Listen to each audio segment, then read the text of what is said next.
ప్రస్తుతం మనతో పాటు సీతాఫల్ మండి మాజీ కార్పొరేటర్ హేమ గారు ఉన్నారు. హేమ గారు, అంటే బండి సంజయ్ కొడుకు విషయంలో మాత్రం బీఆర్ఎస్ పార్టీ చాలా దూకుడుగా వ్యవహరిస్తుంది. అది అంటే ఇప్పటి వరకు ఇంత దూకుడుగా నాకు తెలిసి వేరే వాళ్ళపైన చేయాలి, కేవలం బండి సంజయ్ మీద కోపంతో ఇదంతా చేస్తున్నారా? తప్పండి. బీఆర్ఎస్ పార్టీ ఎప్పుడైనా ఎక్కడైనా అన్యాయం జరిగినప్పుడు బీఆర్ఎస్ పార్టీ ఉంటుంది, నిలబడుతుంది. ఈ రోజు కూడా ఒక మైనర్ బాలిక మీద అఘాయిత్యం చేసి ఇక్కడి నుంచి పారిపోయే ప్రయత్నం చేస్తున్నారు. అండ్ ఆ మైనర్ బాలిక మీద ఉల్టా కేసులు పెట్టించి వారి ఏమంటారు ప్రైవసీని కూడా కన్సర్న్ తీసుకోకుండా ఇష్టం వచ్చినట్టు ఆ అమ్మాయి క్యారెక్టర్ మీద మాట్లాడడం అండ్ ఆమె ఫొటోస్ బహిరంగంగా బయటికి పెట్టి ఆమెను ఇబ్బంది పెట్టే ప్రయత్నం చేస్తూ ఉన్నారు. And more over BRS party ఇప్పుడే కాదు ఎప్పుడైనా కూడా ఎక్కడ అన్యాయం జరిగినా కూడా మాట్లాడుతూనే ఉంటుంది. ఇప్పుడు 2 ఏళ్ల పాటు 2.5 years అవుతుంది. ఇప్పటిదాకా ఎన్ని అరాచకాలు జరిగినాయి, ఏం జరిగినాయి అనేది మనకు క్లియర్గా కనిపిస్తుంది.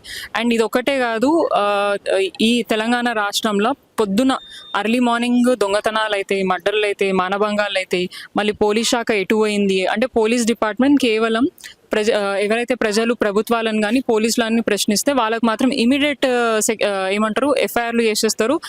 మనిషి ఎక్కడున్నా కూడా పట్టుకొని వచ్చేస్తారు, తీసుకొస్తారు, జైల్లో పడేస్తారు. అంటే వాళ్ళని ఎట్లా అని అంటే ఏదో కరువు గట్టిన నేరస్తులు ఉంటాడు కదా, అట్లా ఆ రకంగా చిత్రీకరిస్తారు. ఈరోజు ఇంత పరిస్థితి ఒక మైనర్ బాలికకు జరిగినప్పుడు ఒక యూనియన్ మినిస్టర్ బండి సంజయ్ గారు కుమారుడు అని చెప్పేసి కేవలం ఇది తోటి వాళ్ళకున్న పరిచయాలతో వాళ్ళకున్న ఇన్ఫ్లుయెన్స్ తోటి ఈ కేసుని డైల్యూట్ చేసే ప్రయత్నం చేస్తున్నారు. మీరు అందరు క్లియర్గా చూడొచ్చు, ఒక ఫోక్సో కేసు ఎక్కడైనా రిజిస్టర్ అయినప్పుడు ఎవరి మీద అయినా కానీ అది పెద్దనా చిన్ననా వీళ్ళ అనేది కాకుండా గతంలో చాలా ఫోక్సో కేసెస్ రిజిస్టర్ అయినాయి.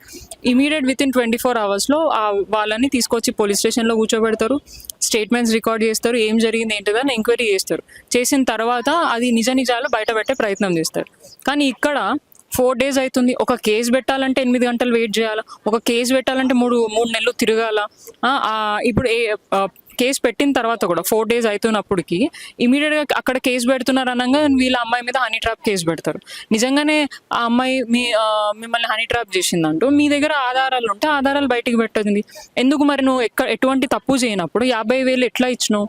5 కోట్లు డిమాండ్ చేస్తున్నప్పుడు మరి అప్పుడు 50,000 ఇచ్చే ముందే నువ్వు కేసు పెట్టాలి కదా. ఇప్పుడు ఎందుకు అంటే 50,000 ట్రాన్స్ఫర్ చేసినాక ఏదో నాకు తెలియకైంది, నువ్వు చిన్న పిల్లోడా, నీకు అసలు చట్టాల గురించి అవగాహన లేదు, నీ చుట్టూ ఉన్న వాళ్ళందరూ పోలీసు వాళ్ళు, మీ ఫాదర్కి అంతగానే ఇన్ఫ్లుయెన్స్ ఉంది, నువ్వు భయపడాల్సిన అవసరం ఉంది నిన్ను ఇట్లా టార్చర్ పెట్టినప్పుడు. అన్యాయంగా అమ్మాయిని వాళ్ళ కుటుంబాన్ని రోడ్డుకు లాగి ఇష్టారీతిగా మాట్లాడుతున్నారు.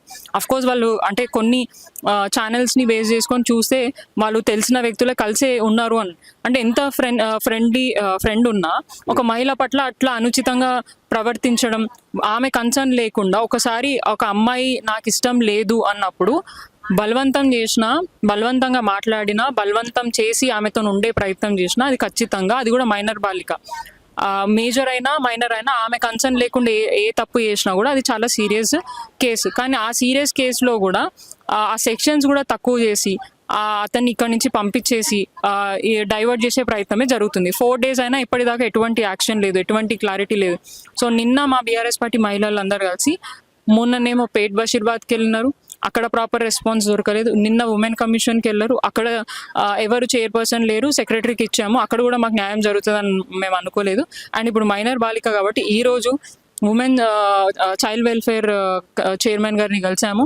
వాళ్ళు నిన్ననే సుమోటోగా ఈ కేసు తీసుకొని ఒక స్పెషల్ బెంచ్ వేసి దీని మీద ఇమీడియట్ యాక్షన్ తీసుకోవాలని చెప్పేసి డైరెక్షన్స్ కూడా ఇవ్వడం జరిగిందని అన్నారు.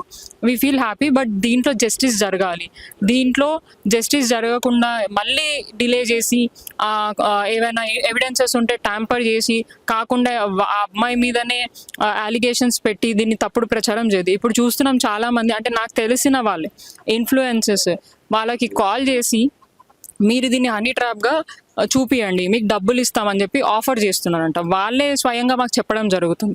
కొంతమంది దాన్ని అంటే నో అని చెప్పారు. మా ఇంట్లో కూడా మహిళలు ఉన్నారు, కుటుంబాలు ఉన్నారు, రేపు పొద్దున మా ఇంట్లోనే ఇట్లా జరిగితే మేము ఎట్లా అని చెప్పి అంటే ఆలోచించాలా, వాళ్ళు కూడా ఆలోచించాలా. ఇంత జరుగుతున్నా ఇంత ఏమైనప్పటికీ మీరు ఇట్లా ఒక కేసుని వేరే రకంగా పోర్ట్రేట్ చేసే ప్రయత్నం చేస్తే అది మీకే దాక్తుంది. ఒక మహిళ చిన్నపిల్ల ఉసురు మీరు పోసుకోకండి. నిజాలు ఏమున్నాయి బయటికి చూపించండి. దాన్ని బేస్ చేసుకుని కేసు అయ్యేటట్టు చూడండి. ఆ అమ్మాయికి న్యాయం చేసే విధంగా నిజంగా ఈ అబ్బాయి మంచోడు, ఆ అమ్మాయి తప్పు చేసింది, ఆ రకంగానే మనం కూడా ప్రొసీడ్ అవుదాం. అనవసరంగా అమ్మాయిని బ్లేమ్ చేసి ఆ అమ్మాయిని ఏదో రకంగా చూపించే ప్రయత్నం చేయకండి. పర్సనల్ గా అంటే ఇక్కడ ఏదైనా ఒక మైనర్ బాలికతో ఎటువంటి రిలేషన్ పెట్టుకోవద్దు. ఆ అబ్బాయి తెలిసి కూడా పెట్టుకున్నాడు, అది తప్పు.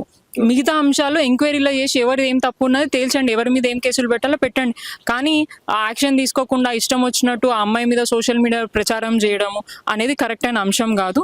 అండ్ దీనికి పెద్ద పెద్ద వాళ్ళు ప్రతి ఒక చిన్న మీడియాలో మాట్లాడితేనే ఇష్టం వచ్చినట్టు మాట్లాడే పెద్దవాళ్ళు మహిళలు ఉన్నారు, వేరే పార్టీలకు సంబంధించిన వాళ్ళ సోషల్ మీడియాకి సంబంధించిన వాళ్ళు ఉన్నారు. మరి ఇప్పుడు ఏడికి పోయినారు, ఎప్పుడు ఎందుకు మాట్లాడతలేరు? మొన్న బండి సంజయ్ గారు కేసీఆర్ గారిని ఉద్దేశించి కేటీఆర్ గారి మీద అనుచితంగా మాట్లాడడం జరిగింది. మరి ఇప్పుడు ఏమంటారు? మీ కొడుకు గురించి మీరు ఏమంటారు? ఇప్పుడు కేసీఆర్ గారి కొడుకు గురించి మీరు మాట్లాడింది కదా, ఇప్పుడు మీ కొడుకు గురించి ఏం చెప్తారు? ఇప్పుడు మీకు ఒక అవకాశం దొరికింది, మీరు నిజాయితీ పరుడని నిరూపించుకోవడానికి దేవుళ్ళ దగ్గర పోయి ఒట్లేయకండి. ఇప్పుడు మీకు ఒక వేదిక దొరికింది, పోండి పోలీస్ స్టేషన్లో సరెండర్ చేయండి మీ కొడుకుని. సరెండర్ చేయించి మేము లీగల్గా సపోర్ట్ చేస్తాం, ఎంక్వైరీ చేయండి, మా కొడుకు తప్పు ఉంటే మీరు తీసుకోబోండి, లేదానంటే మా క్లీన్ చీట్ ఇచ్చి పంపించండి అని చెప్పేసి మీరే నిలబడితే ఈరోజు మీరు ఎక్కడో ఉంటుండే. కానీ దాన్ని బీసీ కార్డు వాడడం, నేను కింది నుంచి వచ్చిన పై నుంచి వచ్చిన అని మాటలు చెప్పడం, నిజాయితీగా బతకడం. నేను నిజాయితీ అనేది ఇప్పుడు నిరూపించుకొని క్లియర్గా తెలుస్తుంది నువ్వు నిజాయితీడా మీ కొడుకు నిజాయితీ పరులని క్లియర్గా. ఎందుకంటే ఇది ఫస్ట్ టైం ఇన్సిడెంట్ కాదు, గతంలో కూడా వారి మీద ఆరోపణలు ఉన్నాయి. అబ్బాయి మీద గతంలో కూడా కాలేజ్ సంబంధించిన ఒక అమ్మాయి మీద ఏదో ఇబ్బంది పెట్టినారు, హరాస్మెంట్ చేసినారు అన్న కంప్లైంట్ ఉంది. అదే కాకుండా చాలా మందిని దారుణంగా కొడతాడు అబ్బాయి, అంటే తాగడము, ఇష్టం వచ్చినట్టు రౌడీజం చేయడం, అవన్నీ కూడా మనం మీ యూట్యూబ్స్లలో సోషల్ మీడియాస్లలో చూడడం జరిగింది. ఇన్ని ప్రూఫ్స్ ఉన్నాయి, ఇన్ని ఉన్నప్పటికీ కూడా వాళ్ళు పట్టించుకోకుండా ఇంకా కూడా కవర్ చేసుకొని కాపాడే ప్రయత్నం చేస్తున్నారు. ఖచ్చితంగా ఇక్కడ ఆ అమ్మాయికి అన్యాయం జరిగితే మాత్రం ఊరుకునేది లేదు. ఈ అమ్మాయి ఒక్కటే కాదు, ఫ్యూచర్లో ఎవరు ఎట్లాంటివి పనులు చేసినా ఇమ్మీడియట్గా యాక్షన్ ఉండాల్సిందే. ఇది మనుషులతో సంబంధం, అంటే వాళ్ళ వ్యక్తిగత ఏమంటారు ఇన్ఫ్లుయెన్స్ సపోర్ట్ లేకుండా అక్కడ తప్పు చేసిన ఏ వ్యక్తి అయినా డెఫినెట్గా దానికి శిక్ష పడాల్సిందే మేము డిమాండ్ చేస్తాం.